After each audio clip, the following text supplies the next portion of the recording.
ዕለተ አርብ መጋቢት 10 2013 እንደምናላችሁ እንደምሰነበታችሁ ውድ የሰላም ቲቪ ታዳሚ ቤተሰቦች ዕለታዊ መረጃዎቹን ወደ እናንተ ለማድረስ በሰዓታችን ተገኝተናል። በዕለታዊ መረጃዎቻችን የሀገር ውስጥና ከውጭ ሀገር ያገኘናቸው መረጃዎች ለእናንተ እናካፍላችኋለን። መረጃዎቹን በማድረስ ዘመድኩን ብሩና ሐሽም አብደላ አብረናችሁን ቆያለን። አብዱል ማሊክ መሐመድና ተስኖት ጌታውን ደግሞ የቴክኒክ ስራውን ይወጣሉ። እስከ መረጃ ማብቂያ ሰዓታችን አብራችሁን እንድትሆኑ ከወዲሁ በአክብሮት እንጋብዛችኋለን። መረጃዎቹን በዝርዝር ከማየታችን በፊት ዋና ዋናዎቹን እነግራችኋለሁ። ዘመድኩን ብሩ ነኝ። በኢትዮጵያ አዳዲስ የኮሮና ቫይረስ ክብረ ወሰኖች እየተመዘገቡ ነው። በአንድ ቀን ምርመራ ከ2000 በላይ ሰዎች በቫይረሱ ተለክፈዋል። ይህ ደግሞ ለኢትዮጵያ አዲስ ክብረ ወሰን ነው። አሜሪካ በትግራይ ክልል ድጋፍ ለሚሹ ዜጎች ተጨማሪ $52 ሚሊዮን የሰብአዊ እርዳታ ማድረጓን የውጭ ጉዳይ ሚኒስትሩ አንቶኒ ብሊንከን ገልጸዋል። በርበሬና ሽሮ የቀለም ኬሚካል ፉርሽካና ሳጋቱራ ቀላቅሎ ሲሸጥ የነበረ ግለሰብ በሐዋሳ ከተማ በቁጥጥር ስር ውሏል። ለዘንድሮ ሀገር አቀፍ ምርጫ ተመራጮች ቅስቀሳ ለማድረግ ሊጠቀሙበት የሚችሉ ምርጫዬ የተሰኘ መተግበሪያ ይፋ ሆኗል። በተለያዩ የኦሮሚያ አካባቢዎች በተደረገ ሕግ የማስከበር እንቅስቃሴ የኦነግ ታጣቂዎች ተገድለዋል ሲል የፌዴራል ፖሊስ ኮሚሽን አስታወቀ። ከውጭ የሞዛምቢክ አየር መንገድ ወደ ኬንያ የሚያደርገውን በረራ አቋረጠ። የሰሜን ሱዳን ተቃዋሚዎች የሉዓላዊ መንግስቱ የሚያቀርብባቸውን ክስ ውድቅ አደረጉ። ክሱ ተቃዋሚዎቹ ከኢትዮጵያውያን ጋር የተለየ ግንኙነት አላችሁ የሚል ነበረ። ይሁንና የሰሜን ሱዳን ተቃዋሚዎች ይህንንና መሰል ክሶችን ውድቅ በማድረግ የሱዳን መንግስት እየከሰሱ ይገኛሉ። የሚሉትንና ሌሎች የዜና ዝርዝሮች እናስደምጣችኋለን። አብራችሁ እንድትቆዩ በድጋሚ እየጋበዝን አሁን ወደ ዝርዝሩ ዜናዎቹ አልፋለሁ። አሜሪካ በትግራይ ድጋፍ ለሚሹ ዜጎች ተጨማሪ $52 ሚሊዮን የሰብአዊ እርዳታ ማድረጓን የውጭ ጉዳይ ሚኒስትሩ አንቶኒ ብሊንከን ገለጹ። የውጭ ጉዳይ ሚኒስትሩ ሀገራቸው ይህንን ውሳኔ ማሳለፏን በትዊተር ገጻቸው ላይ ባሰፈሩት መልእክት ጠቁመዋል።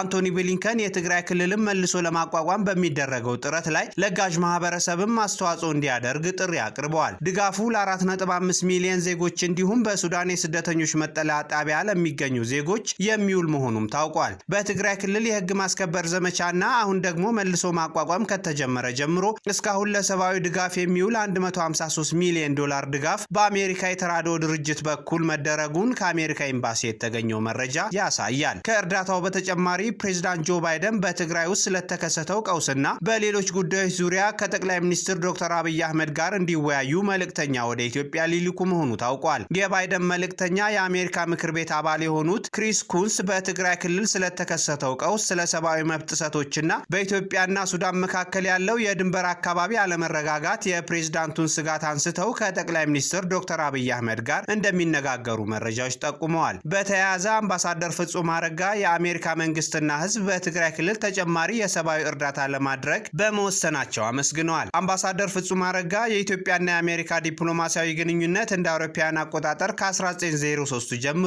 የዘለቀ መሆኑንም አውስተዋል። የአሁኑ ድጋፍ ሌሎች የልማት አጋሮች ተመሳሳይ ድጋፍ እንዲያደርጉ ለማበረታታት ተምሳሌት የሚሆን ነው ሲሉም በማህበራዊ ትስስር ገጻቸው ላይ አስፍረዋል። አንቶኒዮ ብሊንከን ከዚህ ቀደም ከትግራይ ክልል ጋር በተያያዘ በሰጡት አስተያየት የኢትዮጵያ መንግስት ጉዳዩን ሉዓላዊነትን የሚጋፋ በሀገር ውስጥ ጉዳይ ጣልቃ የመግባትና ተቀባይነት የሌለው ነው ሲል መግለጫ እንደሰጠ የሚታወስ ነው። በርበሬና ሽሮ ውስጥ የቀለም ኬሚካሎችን ፉርሽካና ሳጋቱራ ቀላቅሎ ሲሸጥ የነበረ ግለሰብ ተያዘ። በሲዳማ ክልል ሐዋሳ ከተማ የተለያዩ ባዕድ ነገሮችን ከምግብ እህል ጋር በመቀላቀል ለገበያ ያቀርብ የነበረ ነጋዴ በቁጥጥር ስር መዋሉን የሲዳማ ክልል ጤና ቢሮ ገልጿል። የጤና ቢሮ ምክትል ኃላፊና የጤናና ጤና ነክ አገልግሎቶች ጥናትና ቁጥጥር ባለስልጣን ኃላፊ አቶ ቡሪሶ ቡላሾ እንደገለጹት በሐይቅ ዳር ክፍለ ከተማ አሮጌ ገበያ ውስጥ በሚገኝ አንድ ወፍጮ ቤት በርበሬ፣ ሽሮና እርድ በማለት የተለያዩ ባዕድ ነገሮችን እንደ ሳጋቱራና ጥራጊ ያሉ ነገሮችን በመፍጨትና የተለያዩ ቀለም ያላቸው ኬሚካሎችን በማደባለቅ ለገበያ ሲያቀርብ እንደነበረና አሁንም ከ200 ኩንታል በላይ ለገበያ የተዘጋጀ በቁጥጥር ስር መዋሉን ገልጿል። ቢሮው ተጠርጣሪው በፍጥነት ለሕግ ቀርቦ ተገቢውን የሆነ ቅጣት እንደሚያገኝ አሳውቋል።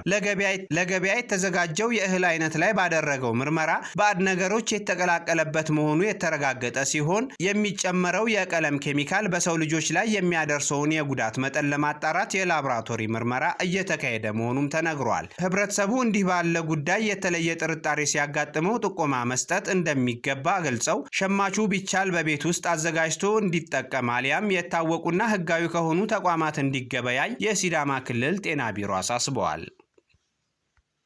ለዘንድሮ ሀገር አቀፍ ምርጫ ተመራጮች ቅስቀሳ ለማድረግ ሊጠቀሙበት የሚችል ምርጫዬ የተሰኘ መተግበሪያ ይፋ ተደረገ። ለዘንድሮ ሀገር አቀፍ ምርጫ የምርጫ ቅስቀሳ ለማድረግ እንዲሁም ተወዳዳሪ ፓርቲዎች ሀሳባቸውን ለህዝቡ እንዲያቀርቡ የሚያስችል ምርጫዬ የተሰኘ የሞባይል መተግበሪያና ድህረ ገጽ ማዘጋጀቱን እውነት ኮሚኒኬሽን የተባለ ድርጅት አስታውቋል። በአሁኑ ወቅት መራጮች ስለሚመርጡት ፓርቲና ተመራጭ ግለሰቦች መረጃ ለማግኘት ከፍተኛ ፍላጎት ያላቸው ሲሆን ይህንን ፍላጎት ቴክኖሎጂን ተጠቅሞ መሸፈን ይቻል ዘንድ ይህ መተግበሪያና ድረገጽ መዘጋጀቱን ነው የተገለጸው። በተለይ የኮቪድ-19 ወረርሽኝን ተከትሎ የምርጫ ቅስቀሳዎችን ለማድረግ ቴክኖሎጂን እንደ ትልቅ አቅም መጠቀም እንደሚገባ የጠቀሱት አዘጋጆቹ ሁሉንም ፓርቲ ያለምንም ክፍያ በእኩል ለማሳተፍ የሚያስችል መድረክ መመቻቸቱንም ጠቁመዋል። በምርጫ መተግበሪያው ወይም ድረገጹ ላይ የፓርቲዎች መግለጫ፣ የሲቪክ ማህበራትና የመራጮች ምዝገባ፣ የእጩዎች መግለጫ፣ የምርጫ ቦርድ መረጃ፣ ለፓርቲዎች ድጋፍ የሚደረግበት የእርዳታ ወይም የልገሳ ፎርም፣ ሰነዶችና ተንቀሳቃሽ ምስሎች ማጋሪያ፣ ዜና ወደ ማህበራዊ ገጽ ማጋሪያ እንዲሁም ኩነቶችን ማስተዋወቂያ በውስጡ አካቷል። እውነት ኮሚኒኬሽን ኃላፊነቱ የተወሰነ የግል ማህበር በወጣቶች የተመሰረተ ድርጅት ሲሆን ይህንን ጨምሮ በርካታ ስራዎች በተለይ ኮቪድ-19 ወረርሽኝን አስመልክቶ በሙያቸው በበጎ ፈቃደኝነት ስራ ሲሰሩ ቆይተዋል። ወደፊት ትልልቅ ለውጦችን የሚፈጥሩ የቴክኖሎጂ ውጤቶችን ወደ ገበያው ለማምጣት በሂደት ላይ እንደሚገኙ መተግበሪያውን ለማስተዋወቅ በጠሩት ጋዜጣዊ መግለጫ ላይ ግልጽ አድርገዋል። በኢትዮጵያ አዳዲስ የኮሮና ቫይረስ ክብረ ወሰኖች እየተመዘገቡ ነው። በአንድ ቀን ምርመራ ከ2000 በላይ ሰዎች በቫይረሱ ተለክፈዋል። በኢትዮጵያ በአንድ ቀን ብቻ ለመጀመሪያ ጊዜ 2057 ግለሰቦች በኮቪድ-19 ቫይረስ ተይዘዋል ሲል የጤና ሚኒስቴር ገለጸ። ይህ ማለት ከተመረመሩት 100 ግለሰቦች ውስጥ 26 ወይም 25.5 በመቶ የኮቪድ-19 ቫይረስ ተገኝቶባቸዋል። በማህበረሰብ አቀፍ ንቅናቄ ምርመራ ዘመቻ ኮምባት ወቅትም ይህን ያህል ከፍተኛ ቁጥር አስመዝግበን አናውቅም ያለው የጤና ሚኒስቴር ሪፖርት የመከላከያ መንገዶችን በአግባቡ በመተግበር ወገኑን ይታደጉ ሲል የጥንቃቄ መልእክቱን አስተላልፈዋል። ባለፉት 24 ሰዓታት ውስጥ በተደረገ 8055 የላቦራቶሪ ናሙና ምርመራ 2057 ሰዎች በኮሮና ቫይረስ መያዛቸው ተረጋግጧል። በአጠቃላይ እስካሁን በቫይረሱ የተያዙ ሰዎች ቁጥር 188869 ደርሷል ተብሏል። በሌላ በኩል 330 ሰዎች ከበሽታው ያገገሙ ሲሆን በትላንትናው ዕለት በአጠቃላይ እስካሁን ድረስ 145349 ሰዎች ከበሽታው እንዳገገሙ ታውቋል። ሚኒስቴር መስሪያ ቤቱ በአገሪቱ ከሰሞኑ የኮሮና ቫይረስ ወረርሽኝ በአስደንጋጭ ሁኔታ እየጨመረ መሆኑን ያሳወቀ ሲሆን እርምጃዎች ካልተወሰዱ በጥቂት ቀናት ውስጥ ከቁጥጥር ውጪ ሊሆን እንደሚችል አስጠንቅቆ ነበር። በቫይረሱ የሚያዙ ሰዎች ቁጥር መበርከቱን ተከትሎ በጽኑ ህሙማን ክፍል የሚታከሙ ሰዎች ቁጥር በዛው መጠን አድጎ በትላንትናው ዕለት 600 መድረሱ ይፋ ተደርጓል። በዚሁ ሰበብ በመላው አገሪቱ በጽኑ ለታመሙ ሰዎች እጅጉን አስፈላጊ የሆኑት የኦክሲጅንና የሰው ሰራሽ የመተንፈሻ መሳሪያ ወይም ቬንቲሌተር እጥረት በመከሰቱ በርካታ የኮቪድ-19 ታማሚዎች ህይወታቸውን እንዲያጡ ሊያደርግ እንደሚችል በባለሙያዎች ዘንድ ስጋትን ፈጥሯል። በኢትዮጵያ በአጠቃላይ 181869 ሰዎች በኮሮና ቫይረስ የተጠቁ ሲሆን ከነዚህ መካከል 2602 ሰዎች ደግሞ ህይወታቸውን አጥተዋል። በሌላ በኩል ኢትዮጵያ በ30 ደቂቃ ውስጥ ኮሮና ቫይረስን መመርመር የሚያስችል 70 ማዕከላትን ልትከፍት ነው ተብሏል። አሁን ላይ በኢትዮጵያ በስራ ላይ ያሉት የኮሮና መመርመሪያ መሳሪያዎች ቫይረሱን ለመለየት ከ4 እስከ 7 ሰዓታት ይፈጅባቸዋል። የኢትዮጵያ የህብረተሰብ ጤና ኢንስቲትዩት በኢትዮጵያም በኮቪድ-19 ቫይረስ የመሰራጨት አቅሙን ጨምሮ አስጊ በሆነ ደረጃ በ12.8 በመቶ በቫይረሱ የመያዝ ምጣኔ ጨምሯል የሚል መረጃ አውጥቷል። በተለያዩ የኦሮሚያ አካባቢዎች በተደረገ የህግ ማስከበር እንቅስቃሴ የኦነግ ታጣቂዎች ተገድለዋል ተባለ። በኢትዮጵያ አንዳንድ አካባቢዎች የተፈጠሩ የጸጥታ ችግሮች ጋር ተያይዞ ለሰው ልጅ ህይወት መጥፋት፣ ለንብረት መውደምና ለዜጎች መፈናቀል ምክንያት የሆኑ ተጠርጣሪዎችን በቁጥጥር ስር አውያለሁ ሲል ፌዴራል ፖሊስ ገልጿል። በቤንሻንጉል ጉሙዝ ክልል የተከሰተውን የጸጥታ ችግር ተከትሎ የፌዴራል ፖሊስ ኮሚሽን ከጠቅላይ አቃቢ ህግ ጋር በመቀናጀት ባከናወናቸው ተግባራት 1953 ተጠርጣሪዎችን በቁጥጥር ስር አውያለሁ ብለዋል። ለእነዚህ ተጠርጣሪዎች 18 መዝገቦችን ማደራጀቱንና 1062 ሰዎች ላይ ክስ መመስረቱን እንዲሁም 9 በመቶ የሚደርስ ዘመናዊ የጦር መሳሪያና ከ1000 በላይ ባህላዊ የጦር መሳሪያ መያዙን ምክትል ኮሚሽነር ጀነራል ዘላለም መንግስቴ አብራርተዋል። በክልሉ አንጻራዊ ሰላም እንዲኖር የፌዴራል ፖሊስ ኮሚሽን ከሀገር መከላከያ ሚኒስቴርና ከክልሉ ፖሊስ ኮሚሽን ጋር በመቀናጀትና የተለያየ እቅድ በማውጣት ኮማንድ ፖስት ተቋቁሞ የጸጥታ ችግር ያለባቸው ወረዳዎች ላይ መጠነ ሰፊ ህግ የማስከበር ስራ እየተሰራ መሆኑን ምክትል ኮሚሽነር ጀነራሉ ጠቁመዋል። በተመሳሳይ በሰሜኑ የሀገራችን ክፍል የህወሓት ቡድን ተልዕኮችን በመቆጣጠርና ከ270 በላይ ተጠርጣሪዎችን በቁጥጥር ስር በማዋል የምርመራ መዝገባቸውን በማጠናቀቅ ወደ ማረሚያ እንዲወርዱ ተደርጓል ብለዋል። በማይካድራ ከተማ ከተፈጸመው ጭፍጨፋ ጋር ተያይዞም 130 የሚደርሱ ተጠርጣሪዎች በቁጥጥር ስር የዋሉ ሲሆን ማስረጃ የተገኘባቸውን በመለየት ለህግ የማቅረቡ ስራ መሰራቱን የወንጀል ምርመራ ቢሮ ኃላፊው አንስተዋል። በኦሮሚያ ክልል አንዳንድ አካባቢዎች በህወሓት ቡድን በተደራጁ የኦነግ ሸኔ አባላት የሚከሰቱ የጸጥታ ችግሮችን ለመቅረፍ የሀገር መከላከያ ሚኒስቴር፣ የፌዴራል ፖሊስ ኮሚሽን እና የክልሉ ፖሊስ ኮሚሽን የጋራ እቅድ በማውጣት በተሰሩ ስራዎች በርካታ የኦነግ ሸኔ አባላት እንደተገደሉ ገልጸዋል።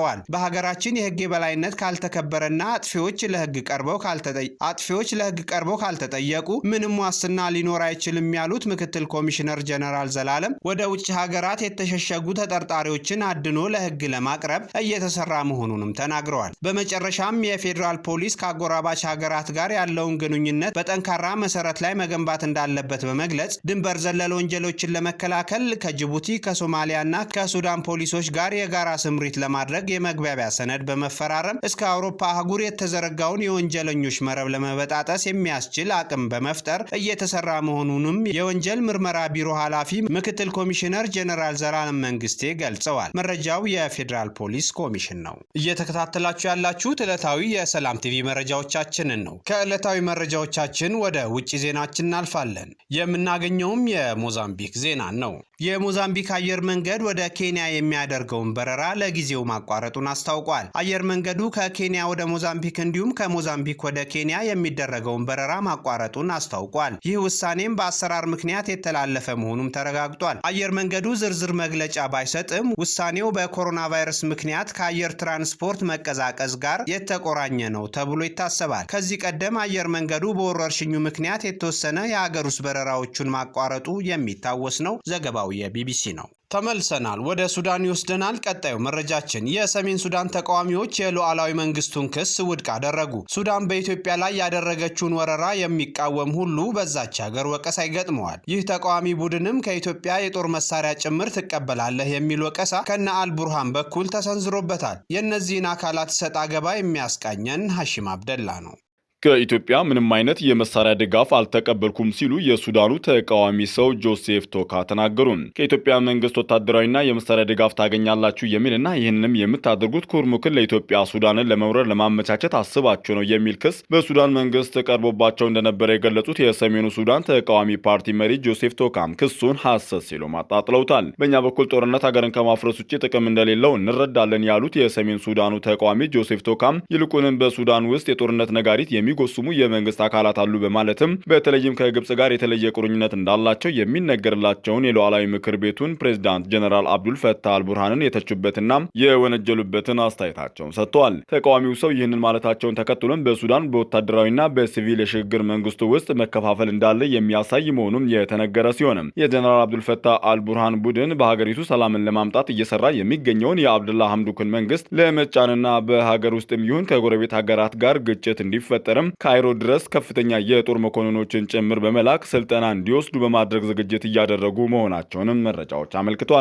ይህንን ውንጀላ በሚመለከት ቀደም ሲል በውጭ ጉዳይ ሚኒስቴር መስሪያ ቤቱ ቃል አቀባይ አምባሳደር ዲና ሙፍቲ በኩል ምላሽ ሰጥቶ የነበረው የኢትዮጵያ መንግስት ሱዳንን ለመውረርና በሀገሯም ችግር ለመፍጠር አስቧል፣ እንዲሁም ለተቃዋሚዎችም መሳሪያ አስታጥቋል የሚለውን የሱዳንን መንግስት ክስ በተለይም የሉዓላዊ ምክር ቤቱን ፕሬዝዳንት የጀነራል አብዱል ፈታህ አልቡርሃንን ክስ የተሳሳተ መሆኑንና ኢትዮጵያ በየትኛውም ሀገር ጣልቃ የማትገባ ሀገር መሆኗና ፖሊሲዋም የማይፈቅድ መሆኑን መግለጹም የሚታወስ ነው።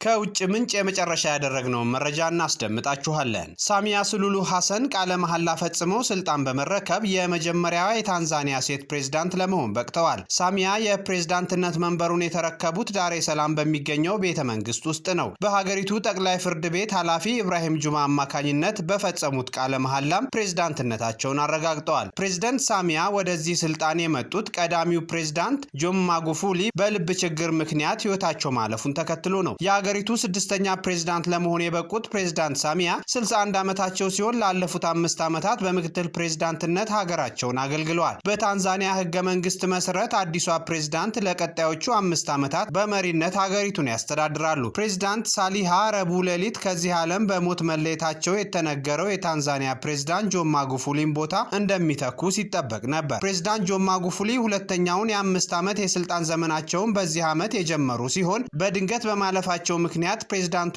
ቀሪውን ጊዜ በመሪነት ያገለግላሉ ተብሏል። ይህም ለሀገሪቱ ስድስተኛዋና የመጀመሪያዋ ሴት ፕሬዝዳንት ሲያደርጋቸው ከፊል ራስ ገዝ አስተዳደር ከሆነችው ከዛንዚባር ደሴቶች የመጡ ሁለተኛዋ ፕሬዝዳንት ይሆናሉ።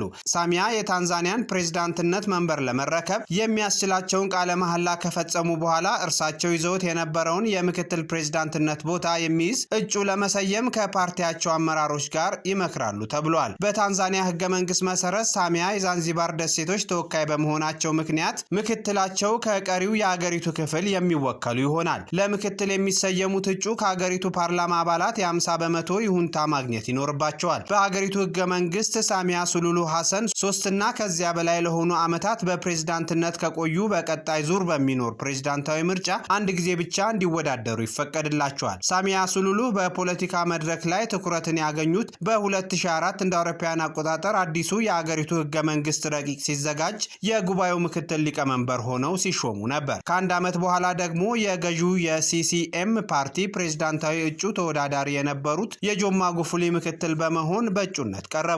በምርጫ ቅስቀሳ ዘመቻው ወቅት አብረዋቸው ሲጓዙ የነበሩትን የሙዚቀኛ ቡድን አባላትን ማማ ወይም እናታችን ብለው እንዲጠሯቸው መጠየቃቸው ተዘግቧል። አብረዋቸው የሰሩ ፖለቲከኞች እንደሚናገሩት ግለሰቧ የታንዛኒያ ዜጎች የማየት እድል ያላገኙት የመሪነት አቅም እንዳላቸው ይመሰከርላቸዋል። የተለመደ ፖለቲከኛ አይነት ትመስለኛለች፣ ነገር ግን እምቅ አቅሟ በጣም ትልቅ መሆኑን ከእርሷ ጋር በቅርብ በሰራሁ ጊዜ ለመመልከት ችያለሁ ሲሉ የህግ ባለሙያው ጃንዋሪ ማክባም ለቢቢሲ ስዋሂሊ ገልጸዋል። ሌሎች ደግሞ ደፋርና የማይወላውሉ ፖለቲከኛ እንደሆኑ ይናገሩላቸዋል። ከ3 ዓመት በፊት በዋና ከተማዋ ዶዶማ ከተፈጸመባቸው የግድያ ሙከራ የተረፉት የተቃዋሚ ፓርቲ መሪ ቱንዱ ሊሱን ሆስፒታል ድረስ በመሄድ ጠይቀዋቸዋል። ሳሚያ ሱሉሉ ሐሰን ባለትዳር ሲሆኑ ከባለቤታቸው ሐፊድ አሚር 4 ልጆች አሏቸው። ዜናውን የዘገበው ቢቢሲ ነው። ውድ የሰላም ቲቪ ቤተሰቦች ስትከታተሉ የቆያችሁት የዕለተ አርብ መጋቢት 10 2013 ዕለታዊ መረጃዎችን ነበር። ዕለታዊ መረጃዎቹ በሐሽም አብደላና በዘመድኩን ብሩ ተዘጋጅተው ቀርበዋል። አብዱልማሊክ መሐመድና ምንተስኖት ጌታሁን ደግሞ የቴክኒክ ስራውን ሲወጡ ቆይተዋል። ነገ በሚኖረን የሳምንቱ በሰላም ፕሮግራም እናገኛችኋለን። እስከዛው ድረስ ግን ሁላችሁም ራሳችሁንና ቤተሰቦቻችሁን ከኮሮና ቫይረስ እንድትጠብቁ እናስታውሳችኋለን። ቫይረሱ ከቀን ወደ ቀን ስርጭቱን እየጨመረ መጥቷል። በተለይም በአዲስ አበባ ከተማ ያለው የስርጭት ስፋት እጅግ አስፈሪ ነው ተብሏል። የጤና ባለሙያዎች የሚመክሩትን የመከላከያ መንገዶችን ተግባራዊ እናድርግ እንላለን። እኛም እስከዛው ድረስ ሁላችሁም በጤና ቆዩልን። ሰላም።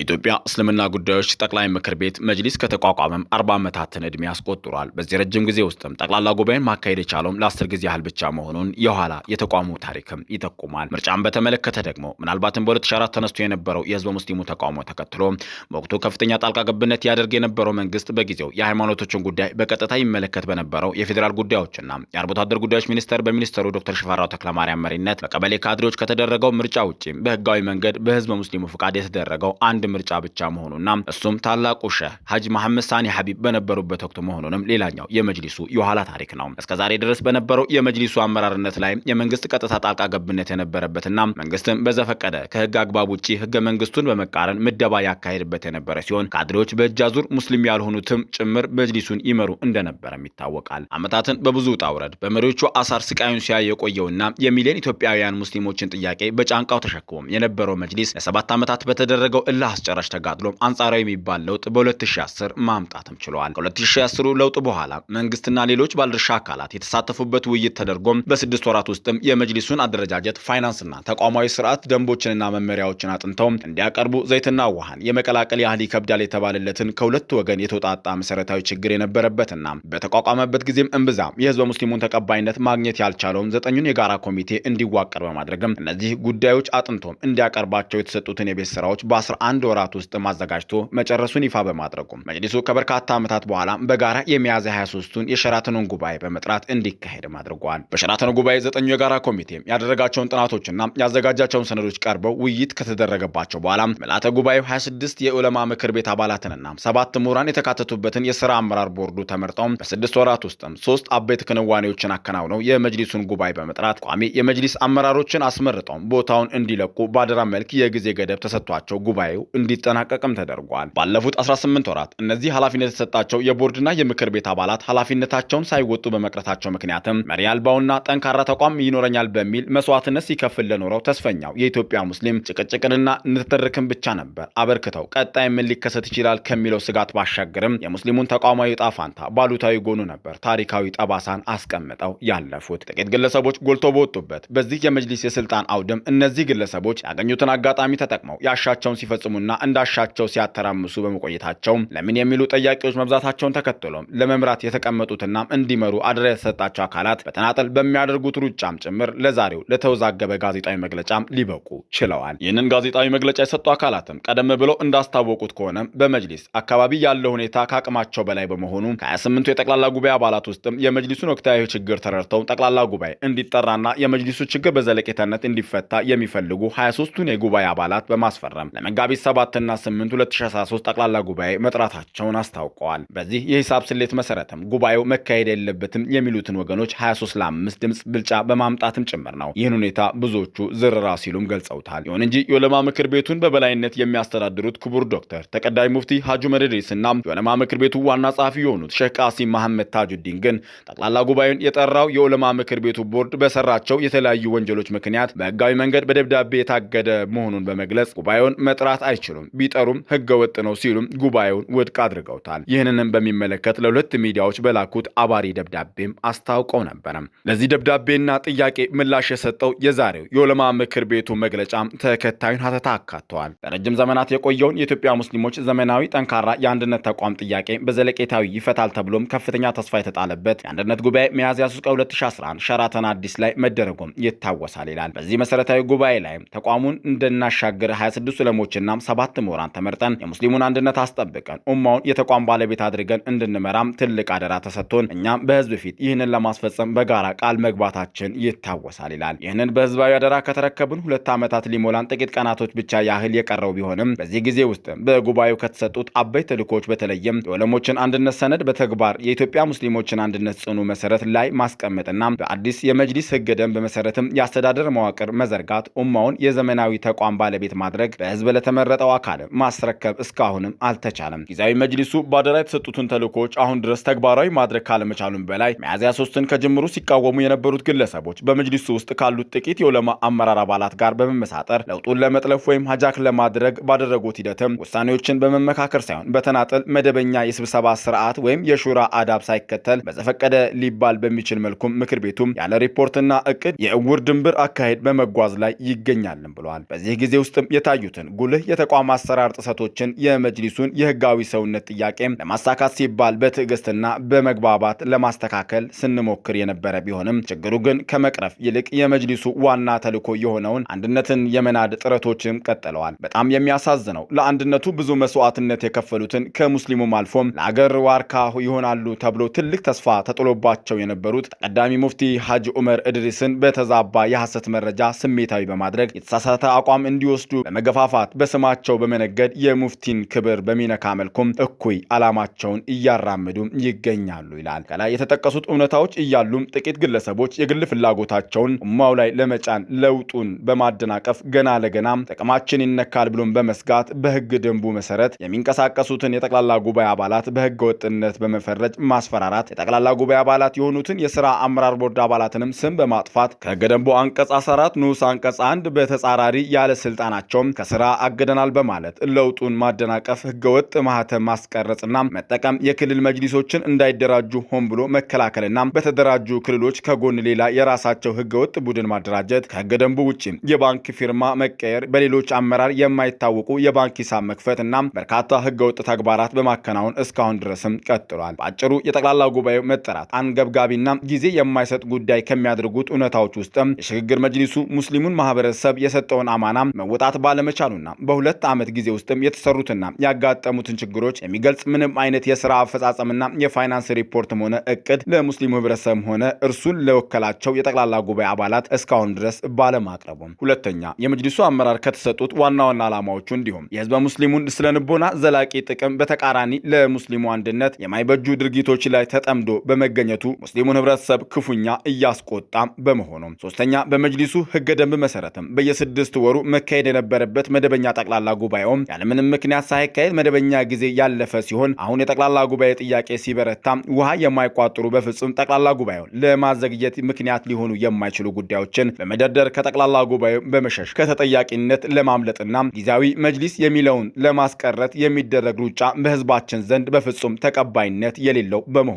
አራተኛ ከ2011 የሐጅ ጉዞ አገልግሎት ጋር ተያይዞ በተደጋጋሚ የሚነሳ ሆን ተብሎ ከዲነል እስላም ስነ ምግባር ባፈነገጠ አካሄድ ህዝብን ለማደናገር ትልቅ ቁጥሮችን በመጥራት የፈጠራና ሐሰት ውንጀላም። ሶስተኛው የሐጅ ጊዜ ሊመጣ ጥቂት ወራት ሲቀረው እንኳን ጥፋቱን የሚያጣራ ልዩ ቡድን ለማቋቋም በሚል ጠቅላላ ጉባኤውን ለማስቀረት እንደ ሰበብ ሊጠቀስ የማይችል በመሆኑ። አምስተኛ ከዚህ ቀደም የሐጅ ጉዳይ በኦዲት ይጣራ ሲባል ጅብሪልን ቢመጣ የኦዲት ስራ አንቀበልም፣ ወሬው መወራቱ ብቻ ለጥርጣሬያቸው በቂ ነው ሲሉም እንዳልነበረ ዛሬ ደግሞ ተመልሶ ኦዲትና ልዩ ምርመራ ለስብሰባው መጠራት እንደ ቅድመ ሁኔታ መጠቀሱ ተቀባይነት የሌለው ብቻ ሳይሆንም በመተዳደሪያ ደንቡ አንቀጽ 7 ንዑስ አንቀጽ 5 መሰረትም የውጭ ኦዲት የመሾም ስልጣን የጠቅላላ ጉባኤ በመሆኑ ጉዳዩ እውነት ቢሆን እንኳን በአፋጣኝ ጠቅላላ ጉባኤው ጠርቶም በድጋሚ የውጭ ኦዲት አስመርጦም ወደ ምርመራ መገባት የሚያስፈልግ በመሆኑ። ስድስተኛ የ2012 የስራና ኦዲት ሪፖርትና የ2013 የስራ ዘመን የስራና የፋይናንስ በጀት እቅድ ሳይጸድቅ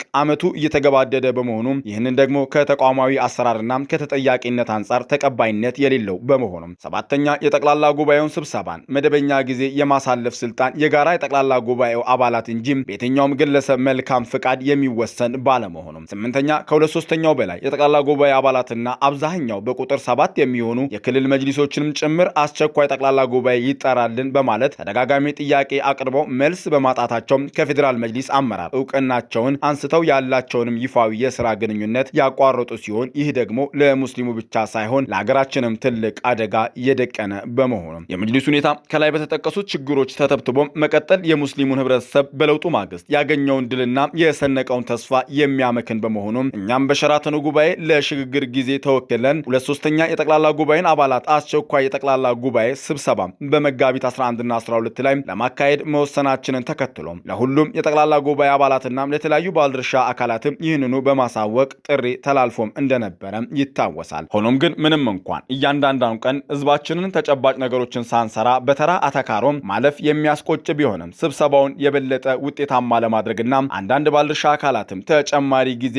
እንዲሰጥ በመጠየቃቸው በዚህም መሰረት የጠቅላላ ጉባኤው ስብሰባ ለ7 ቀናት በማራዘም ለመጋቢት 18 እና 19 2013 ሻዕባን 13 እና 14 142 ዓመተ ሂጅራም ለማካሄድ የተወሰነ መሆኑንም በትህትና እናሳውቃለን ይላል የመጅሊሱ መግለጫ። ይህን ስብሰባም በተደጋጋሚ ለመጅሊሱ አመራር የቀረቡ የጠቅላላ ጉባኤ ጥያቄዎች ተገቢ ምላሽ በማጣታቸው በመጨረሻም በመጅሊሱ ህገ ደንብ መሰረት ጥያቄው ከሚፈልገው ግማሽ አባላትም አልፎም ከ2/3 በላይ የጠቅላላ ጉባኤ አባላት የቀረበ በመሆኑ ጉባኤው በአባላቱ የሚካሄድ ህጋዊ መስፈርትን ያሟላ ስብሰባ ነው። ስለሆነም መንግስት ጉዳዩን ጥቂት ህገወጥ አካሄድን መጠቀም የሚፈልጉ ግለሰቦች እንደሚሉት ሳይሆን የ2/3 ጠቅላላ ጉባኤ አባላት እንዲሁም የመላው ሙስሊም ህብረተሰብ የለውጥ ጥያቄ መሆኑን ተገንዝቦም እስካሁን ሲደረግ በነበረው አዎንታዊ ሚና በመቀጠል በሃይማኖቱ ተቋም ውስጥም ጣልቃ ያለመግባት መርሆና ህግን በመከተል ስብሰባውን በሰላም እንድናከናውን አስፈላጊውን ጸጥታ የማስከበር ጥበቃ እንዲያደርግልን በዚህ አጋጣሚ በትህትና እንጠይቃለን ብለዋል። ቦርዱም የመገናኛ ብዙሃን በተለይም እስላማዊ ሚዲያዎች ከጠቅላላ ጉባኤው ስብሰባ ጋርም ተያይዞም ብሎም የጠቅላላ ምክር ቤቱን ተልዕኮ ከመወጣት ረገድ ያሉትን ወቅታዊ ሁኔታዎችን በቅርበት በመከታተል ለሙስሊሙ ህብረተሰብና ለመላው የሀገራችን ዜጎች ትክክለኛና ያልተዛባ መረጃ በማቅረብ ሙያዊ ግዴታችሁን እንድትወጡ በዚህ አጋጣሚ እናሳስባለንም ብለዋል። ህዝበ ሙስሊሙ ጉዳዩን በቅርበት እየተከታተለ አንድነቱንና ሰላሙን ለማደፍረስ ከሚፈልጉ ኃይሎች ትንኮሳ ራሱን እየጠበቀ የአገሪቱን ወቅታዊ ሁኔታ በመገንዘብ ኃላፊነት በተሞላበት አካሄድ ብዙ ውድ ዋጋ የከፈለበትን ጥያቄም በተሟላ ሁኔታ እስኪመለስለት ድረስ ከጎናችን በመቆም በዱዓና በትዕግስት እንዲጠባበቅ ጥሪ እናስተላልፋለን። የህዝበ ሙስሊሙ የአንድነትና ተቋማት ለውጥ ጉዞ በጥቂት ግለሰቦች አይጠለፍም። ከኢትዮጵያ እስልምና ጉዳዮች ጠቅላይ ምክር ቤት የጠቅላላ ጉባኤ ሰብሳቢ አስተባባሪ ኮሚቴ ይላል መግለጫው። በአጠቃላይ የነበረው ይዘት ይህንን ይመስላል። ጠቅላላ ጉባኤው በተያዘለት ቀን ጊዜ ገደብ መሰረትም ይካሄድ ይሆን ወይስ ምን ይገጥመዋል? ቀጣይ የምንመለከተው ጉዳይ ይሆናል።